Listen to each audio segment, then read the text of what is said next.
Hey there, what do we knowers? It's your old pal Mike here. Need some new stuff? Of course you do. Our capitalistic society would fall apart if you didn't. How about you do us a little solid? Go to WDWKpodcast.com, use the Amazon search bar at the bottom right-hand side of the page, and for no additional charge to you, you will give us a little kickback and simultaneously stick it to the proverbial man. Thank you all in advance for supporting the show, and thank you even more for listening. Whenever I answer the phone, I'm like, hello. What pissed you off? It's a great argument to have. I love my mom, but I think she's half crazy for doing that. How dare you? Do you work with your girlfriend, Mark? Or your wife, Mark? I keep them separated. Sometimes I call people, they don't answer the phone. I'm like, wrong number, click. Well, he's not that smart, but sometimes he sounds like he knows what he's doing. yeah. Go. Therefore, you're an ass, and I don't want to talk to you anymore. I still need my time. Man, I'm such an ass. For sure. Only the best. The typical line. I'm not really doing this for the money, unless there's a lot of money in there, and then I was like, give me my share. I didn't buy that. Bloop, bloop, bloop, bloop. Don't let your wife see this. Facebook annoys the hell out of me. Classy. Oh yeah, that's what I'm saying. Like, it's ridiculously easy when you put your mind to it. You'll need it when you see the student loans. I can see that. Let me say a couple things. News, yeah, news. Kind of commented on that to both of you before. Guys I play with. Guys you play with. Hot water firm days. Hot just on my crotch. Good times. Wow. Vetoed. By the way, are we recording?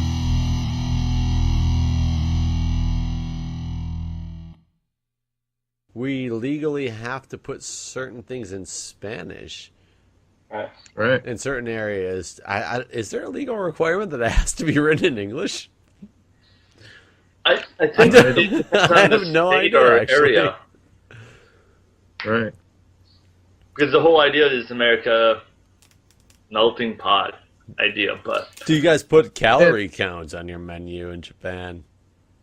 actually most restaurants, I wouldn't say most, but a lot of restaurants have actually calorie counts on the food items, so you know how much things. I mean, at like fast food restaurants and things like I'm that? talking about regular restaurants, yeah. Well, like it's a even legal regular- requirement in certain areas in the U.S. now, including D.C. is one of them that has, like, you legally have to show calories next to everything on a menu board. Yeah. I think for fast food restaurants or main chain restaurants, they do. And I think that in many private ones, they even have it. Because Japanese people tend to be more weight conscious than most Americans. Now, the question comes, Mike, did they do that in Michigan yet? I don't think so. No, not in most places. I think like some of the fast food places are kind of starting to do it, like for a convenience type thing. Yeah, McDonald's. I think Pretty most, sure. Probably like just Taco Bell, corporate-wise, too. so because they're doing Right. it everywhere else anyway. Like, Yeah, right. I think that's what's going on. I think there's a little bit of that. Every other, other stores have to do it, so we might as well start making the switch everywhere. so do you believe that they're accurate, though, when they put it out? I think there's only Oh, probably slow, not.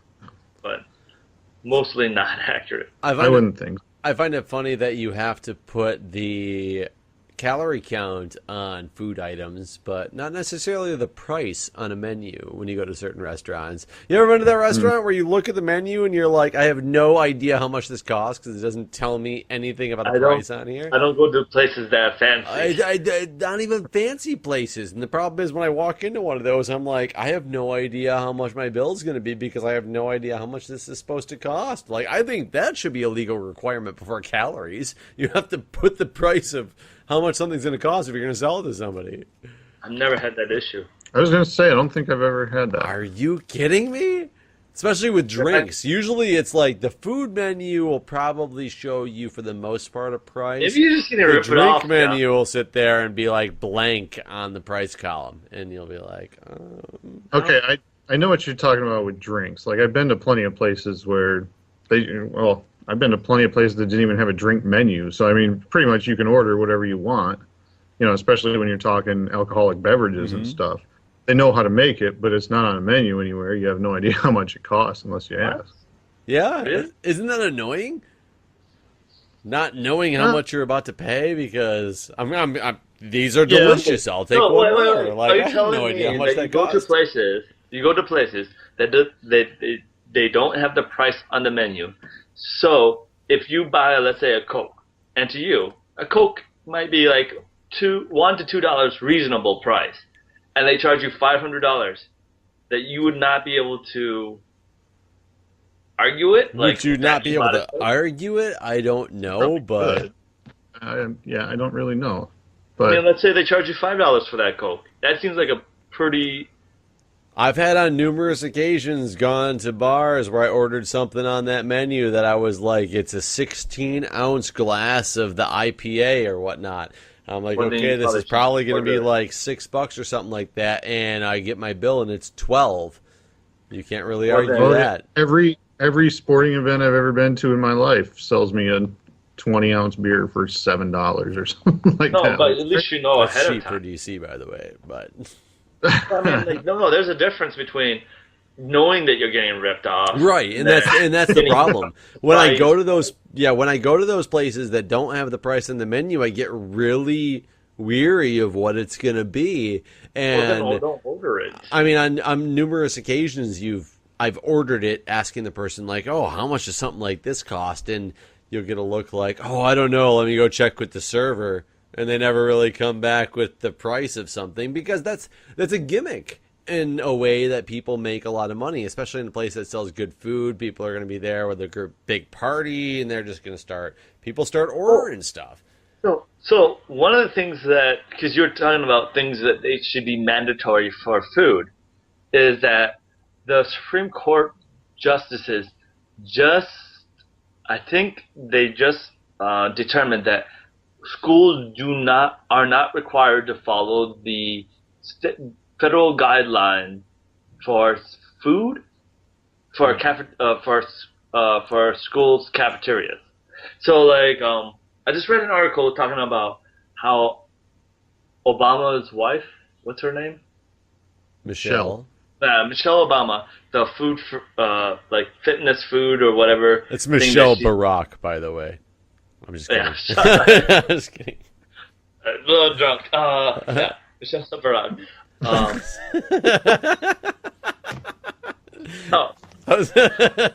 Michelle Obama. It's Barack Michelle. That's what it is. Anyway,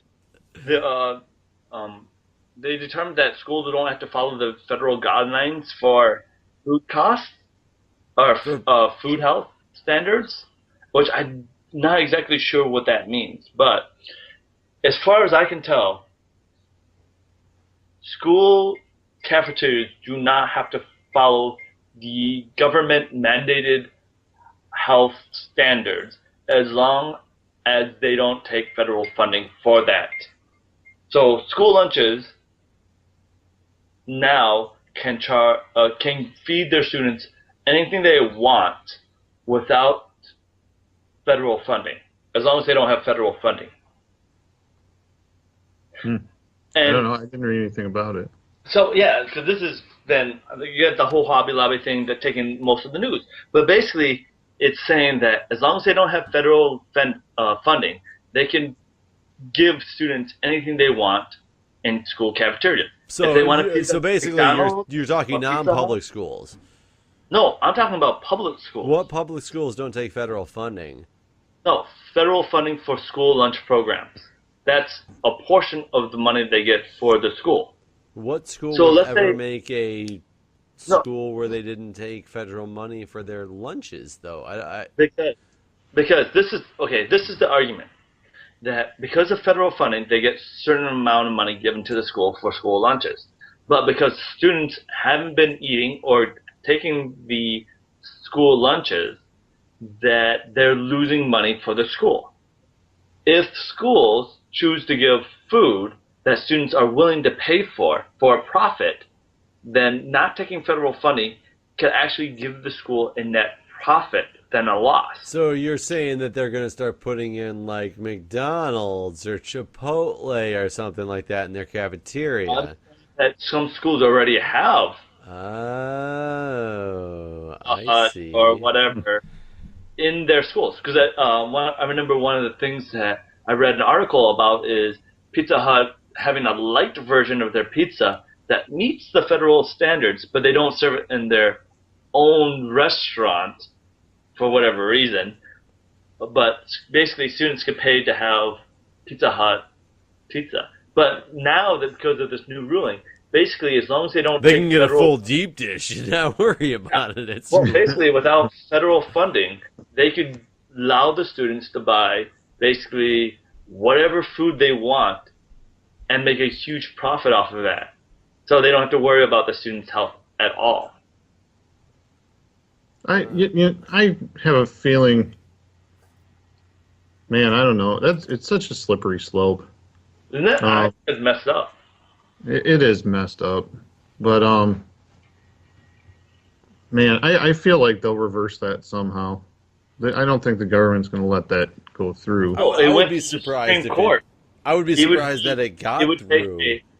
Yeah, it went to the Supreme Court, so it would take Congress and the House, basically the House and the Senate, and the President to override the federal court. I hadn't heard about this either, but I'm really shocked at hearing about something like that, and it would be it'd be interesting to see that school lunches would be able to be I don't know, not regulated like that, because I was actually thinking that they would go the other direction and start regulating any place of business, not in the business of like food, that you have to have a healthy option at the like workplace, as opposed to like I worked for the CIA for a little while. Like a Burger King was one of the main staples in the cafeteria area. It was a Burger King in there, and I was just kind of like, this is weird. Like this is well, okay. So this is the argument is that because of Michelle Obama's ruling, although it's actually not her. She's sort of more like the figurehead for it. For fitness in school lunch programs and outside the school lunch program is the reason why this is caused. So basically, schools are required to have, let's say, milk, vegetables, fruit, less fatty food. It's causing students not to want to buy school lunches, and therefore costing school lots of money. So are they really making money off of the school lunches, though? I remember paying like 90 cents for my school lunch. Well, no, that's the point. That they're losing money. Schools are losing money. I don't see how they could have been making money off of my 90 cents for what they gave me. I'm sure it was worth more than 90 cents. Right, because they got federal funding for the school. Basically tax dollars go into school lunch programs to help supplement the cost of school lunches, to make it more affordable for the students to buy lunches, but they were regulated by what kind of health criteria that were being served. Okay. So what I'm saying is basically America's now saying fuck health of our children for profit for the school. Are you sure this isn't a Japan thing? No, I'm pretty sure it's pretty. I feel like it's like the same thing with America, where it's like, let's sell Doritos in vending machines in America, in our school cafeteria. Didn't all that stuff get taken away though? Like vending machines in high schools? Like, I'm pretty sure. Are you sure? There was a huge argument about that a few years back. I mean, I don't think they should. Like, basically, if you allow students to have whatever shit they want, anyways, why regulate their lunches? But that was the big problem with those vending machines, is like a lot of parents got outraged over them. Wasn't there like big like court cases and like? No. There might have been, but it doesn't. I don't think there was anything that passed that took away vending machines. Most of the reason why is those vending machines. It doesn't even matter if they're making profit at these schools. These schools that sell Coca-Cola or whatever, they're trying to hook children basically to their products. So when they're adults, they buy them. I know what they're trying to do, which is why I thought that there was a big thing against them shortly after we get out of high school. I'm sure early they were. 2000, I could have sworn there was. No, I think you're right. I seem to remember that too, but I don't remember how it all played out. I don't either. Well, having not been in high school since then, I have no idea. Right, exactly. Mike, you can ask your kids, like, can they buy stuff from vending machines? I'm pretty sure they'll say yes. I'm almost positive. I shouldn't even say that. In Japan, they don't. I will. I'll check, and we'll update this next show. I would be very curious because they might have vending machines that sell like pencils and erasers and things like that, but not like Doritos and Coke. Yeah, I whenever I was a kid and I needed a notebook, I went to the vending machine. When I was in high school, my school actually got paid a significant amount of money to replace what they had. Which was like a mix of like random companies' vending machines, because back when like the vending machine industry was big, as in like people driving around and like, I restock your vending machine because I'm your vending machine guy, which used to be a thing. It's like the milkman. I'm the vending machine man. It's still a thing, depending on where you're at. Is it really? I thought it was more like, I thought it was all company based at this point in time, not like. Right, probably not schools so much. But, I mean, like where I work, there's vending machines, and we have a woman who does it, the same woman all the time. Oh, interesting. But yeah, I remember my school, we had a bunch of those at one point, and all of a sudden, the next day, they were all like Coke machines. And it turns out that the school got like a $20,000 grant from Coca-Cola for getting rid of all of everything else and just having Coca-Cola machines in there. But this is before the big war on like childhood obesity and all that stuff. Like this is in like the mid-90s. That's what they're saying about Obama's wife. It's like Michelle Obama's trying to get rid of childhood obesity, but by it's a war on choice. Deregulating like school lunches. It's a war on choice. And I even posted on someone's thing because they were talking about this whole issue, and I was like, we're fucking America. We can make our child obese if we want to. We have the choice of either, being diabetic or having cardiac arrest.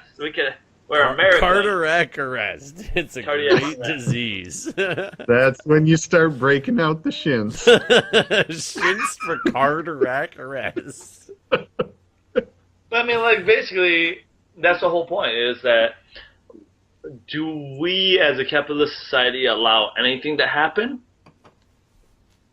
And I don't know, that's your argument, Mike, right?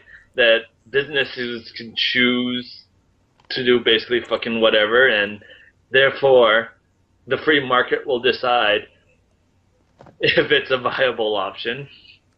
When you're talking about a governmentally funded institution like a school, I don't know. I mean, you're talking about your kids, keeping your kids. Well, but I mean, we're talking about everyone. Like, I don't think. Alright, here's one of the things that I have issue with. Kids are innocent, pure beings, whatever bullshit you want to say. But I don't value their lives that much more than adults. If you're a 21-year-old person that dies, am I supposed to cry less because you're older than if you're an 8-year-old child?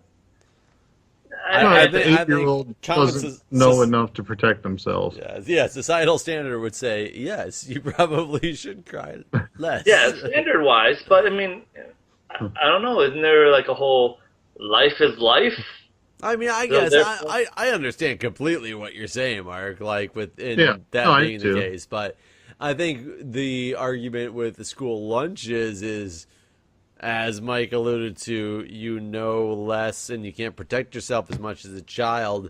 You're still in that learning process as an 8-year-old, and if you learn that eating all this bad stuff is just standard and normal and kind of what you should be doing, you're going to do it for the rest of your life. Whereas if you're a 21-year-old, you're not going to change your ways as easily as an 8-year-old. If you start serving an 8-year-old food that's good for you and they grow up that way, as opposed to that 8-year-old who got that crap food up until when they're 21 and he told the 21-year-old, oh, by the way, they just deregulated the stuff you used to eat when you were in school. You should start eating different things. They'd be like, why? That's what I've eaten all my life. Like, this is... Well, that's exactly sort of my point, is that if you were to say that as an adult, you get to choose and make more rational decisions. But if, as a child, all those decisions are made for you, then how So as being are an we adult? brainwashing our children into eating healthy food? Is that what it is? Is that brainwashing? No, I'm saying that as an adult, if all our choices are made as children, then you're not making any choices as an adult. If you're not being any more basically, if being a child, this is what you do because you're a child, and then you do that all the way into adulthood. I understand your argument, which makes it very hard to counter. Like, I get where you're going with it, and it's... No, well, it's smart. I mean, really, smart. it's teaching your kids to be smart, for crying out loud. That's your Right. whole job as a parent. Yeah, I mean, as a parent, though, Mike, the only parent here, if your kids were taught as young kids to eat healthy and then grew up and were like, I've been told eating healthy is bad. I need to start eating bad. Like, and now you've brainwashed me into eating healthy all these years.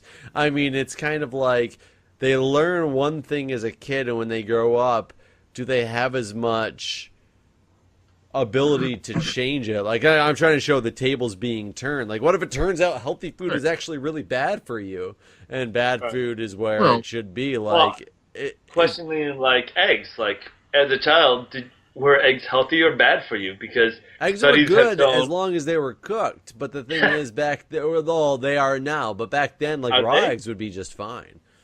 If you ask most Americans, are eggs good for you? They probably wouldn't know what the fuck to answer.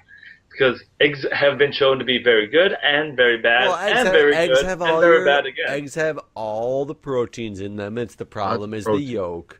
The yolk is what has a lot of, is it cholesterol? Is it fat? I don't even know what it has, but it's bad. It's bad in some way, shape, or form. Cholesterol. But also they have been shown that studies have shown that it's a good kind of cholesterol. So it's okay. Yeah. But not to have too many of that good cholesterol because that could be bad. But then it's just so much. Yeah, there's only so much you can do. And, what Jeff was talking about is, rebellion when they hit an older age.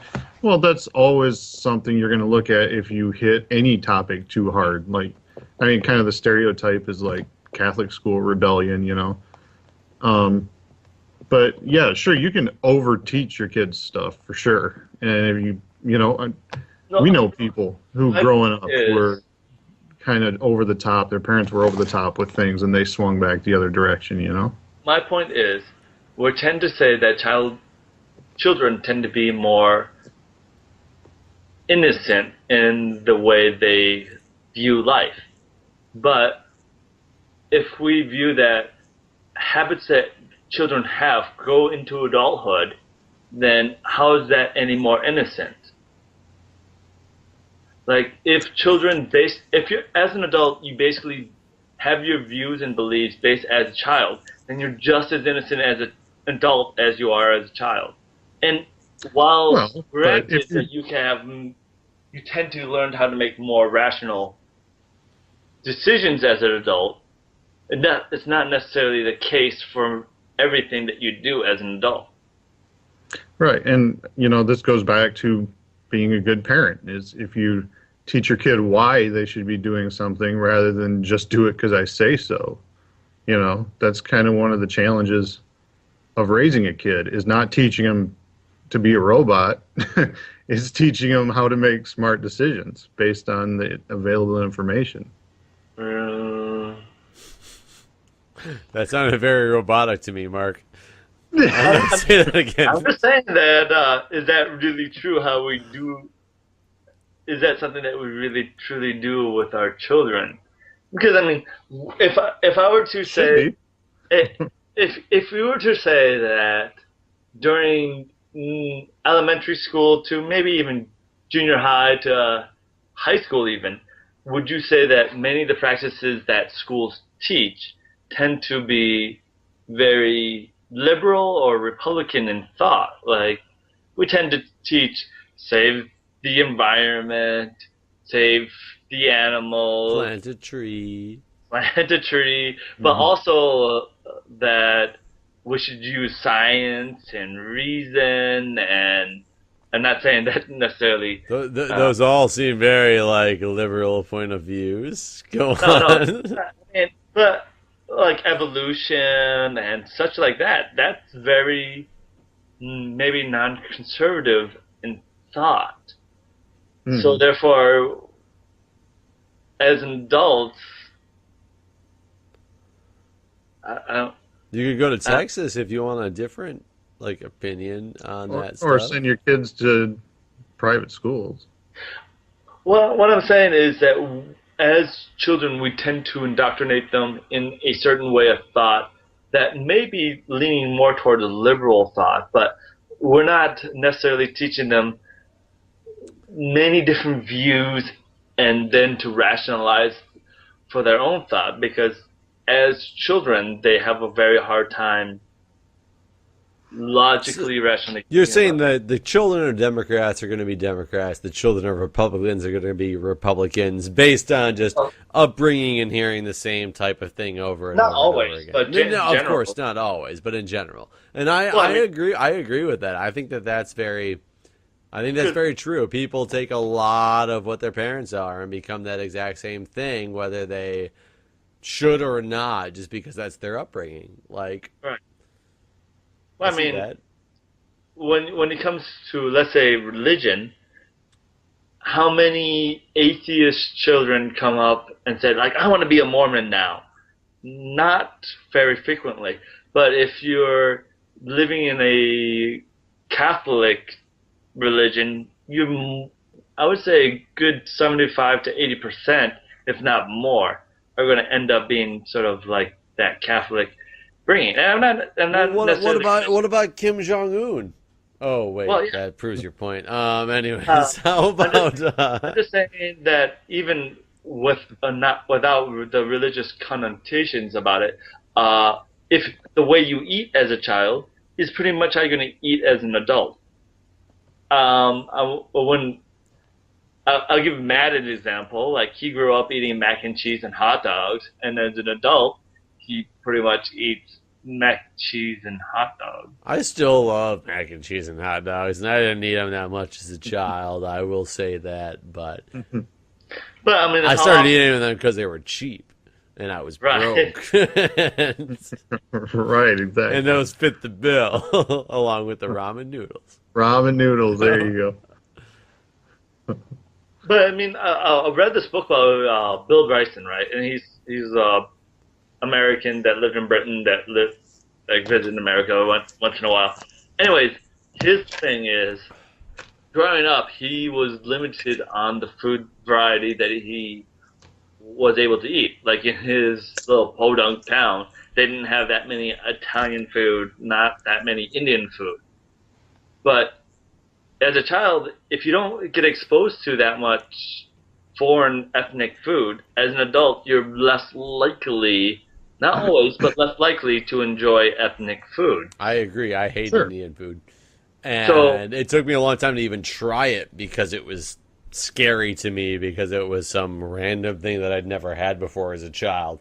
And I found out I dislike Indian food pretty significantly. However, I love Thai food, which I also never had as a child, and I finally branched out and tried Thai food and found out I love Thai food. But, I mean, it could be because it has certain things that are familiar to you, like noodles, peanuts, certain peppers. Well, but I think what you're saying is, like, all-encompassing. It's not just with food habits, it's with everything. I mean, kids pick up the traits of their parents. As a child, basically what you learn to be true, you basically take in as to be an adult. So it's not that children are that different from adults. So to value the innocence of a child, which I'm not saying they're not impressionable, I'm not saying that adults are any less impressionable. So I don't see where having lesser life experience makes a very big difference in how we value that person's life. And I guess when I was young, like being a 30, 40-year-old person that died of a heart attack, my mother thought that was horrific. Like, oh, that's so sad. He died so young.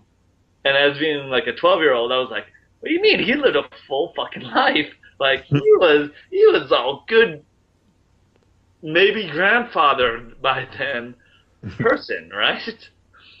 But as I view it now, it's like Mark's math skills weren't very good back when he was young. But... Well, you could be a grandfather at 50. Yes, which is not the 30 or 40-year-old you just portrayed, but go on. 40-year-old, you could be a grandfather also. Could be. It does happen. 30 could happen also.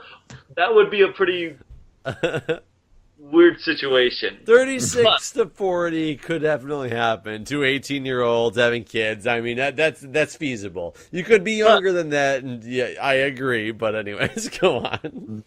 But as we are older, a person dying at 40 or 50 is still pretty young to die. Yeah. Person dying at late 60s is a young person in my ICU. If somebody's in their late 60s, we're like, man, it's a young guy who's in here right now, really sick. So as a person who dies at the age of 12 and the person who dies at the age of 32, why would we value a person who dies at 12? Like, oh, that's more of a tragedy. Because there's just a couple more years. It's a child who is under the control and care of adults, not themselves. They don't take care of themselves. A 32-year-old takes care of himself. If I died tomorrow, I would hope you would value my life less than a 12-year-old who was taking care of themselves. But I don't think that's true at all. I mean, especially for personality-wise. Let's say, for example, Mike Jernigan died, right? That would be a pretty big tragedy. But how about a 12-year-old that you never knew? Are you going to say that 12-year-old... Nobody who you didn't know was a bigger tragedy than somebody you did, no matter how old they are. That's just that's a given. That Mike got into an accident with one of his children. Are you going to say... of course, you might not. Well, Mike got in an accident with one of his children. I think both would be a pretty big tragedy, and I would equate both as a terrible loss. I wouldn't say that one was worse than the other. You know, I think just it's kind of human nature to sort of evaluate situations. Right. You know, this theoretical 30-year-old who we're talking about. I mean, no, I'm talking about you. Okay. Well, before we were talking about a theoretical person. Okay, yeah. But like if you're talking about me, you know, I have 3 kids and a wife that I'm providing for. So, you know, there's some stock that gets added onto that side of the scale for me because of that. You know what I mean? Like, whereas if it's a 32-year-old with nothing going on, he's just sort of hacking around, you know. That's a whole nother thing. And maybe it's not right that we do that, I guess, but I think we do. And that's one of the things that I'm doing as I'm acquiring more knowledge and getting older, is that I'm trying to challenge what I think is right. I don't think that we should value life at different ages as more important. Well, different ages, but I think what Mike's trying to say is, like, if I died tomorrow versus if he died tomorrow, I think that my life is less important than Mike's because I am not providing for 3 children and a wife right now. Like, I'm providing for myself. And I think that's sort of strange, though, to think that. I don't, because I hope to be providing for a family one day, and I hope that I'm a difference. Well, I actually don't hope that I am, but I would assume that I would be a difference that they need. That if I were to be out of my future in theory family, like that if I were to be out of the picture, that they would probably struggle a little bit more than if I was around to be able to help them. And like Mike is saying, like his kids, they count on him for things, and if he's gone and can't provide that anymore, then that's something that's missing. Whereas for me, if I died, nobody's missing anything because I'm gone. They're sad, hopefully. I disagree. Hopefully. I disagree. And that's the thing is, once you sort of think about how life is affected depending on how close you are to the person. I'm not going to think that your parents are going to be thinking, oh, thank God that it was Jeff and not Mike. He had kids. They might not be Jeff. thinking it's Jeff and not Mike. They might be thinking it's Jeff and not his sister, who does have 3 children, though. I almost guarantee that thought process would jump into their head. Thank God it was him and not the person who's providing for her 3 children. I wouldn't necessarily agree with that. Oh, God, if they didn't say that, I would be mad at them. Like, that would be kind of a requirement for them to say in that case. I think that's not right. It's morbid? I know it's morbid. I have a very morbid sense of reality. I understand. I have no problem with the morbidity of it. I think that to say that just because someone has children, that it's more of a tragedy. I'm saying it's more of a tragedy because those children need to be taken care of by somebody, and right now it's not by me. So therefore, if I'm to die, it doesn't affect them. It affects more people more deeply. But that's okay. Let's say that President Obama got shot. All right, and is he providing for the nation? No, somebody else. No, but would that touch more lives than, let's say, that? Yes. Mike well, you know what? Yes, it would, and that's sad. Then I will be the first to admit that it should not. It would not affect me. Would you say that one life is more important than others? I don't think something like that is, but yes, most people in the American population would be more affected by that. And I think that's where my issue is. I don't think that one life is more equivalent than another. But I think a lot of rational thinking people kind of agree with us on that point. Well, I'm not saying that more people. Just because more people agree with something doesn't make it right. That's also true. Whenever I answer the phone, I'm like, hello. What pissed you off? It's a great argument to have. I love my mom, but I think she's half crazy for doing that. How dare you? Do you work with your girlfriend, Mark? Or your wife, Mark? I keep them separated. Sometimes I call people, they don't answer the phone, I'm like, wrong number, click. Well, he's not that smart, but sometimes he sounds like he knows what he's doing. Go. Therefore, you're an ass, and I don't want to talk to you anymore. I still need my time. Man, I'm such an ass. For sure. Only the best. The typical line. I'm not really doing this for the money. Unless there's a lot of money in there, and then I was like, give me my share. I didn't buy that. Bloop, bloop, bloop, bloop. Don't let your wife see this. Facebook annoys the hell out of me. Classy. Oh yeah, that's what I'm saying. Like, it's ridiculously easy when you put your mind to it. You'll need it when you see the student loans. I can see that. Let me say a couple things. News, yeah, news. Kind of commented on that to both of you before. Guys I play with. Guys you play with. Hot water firm days. Hot just on my crotch. Good times. Wow. Vetoed. By the way, are we recording?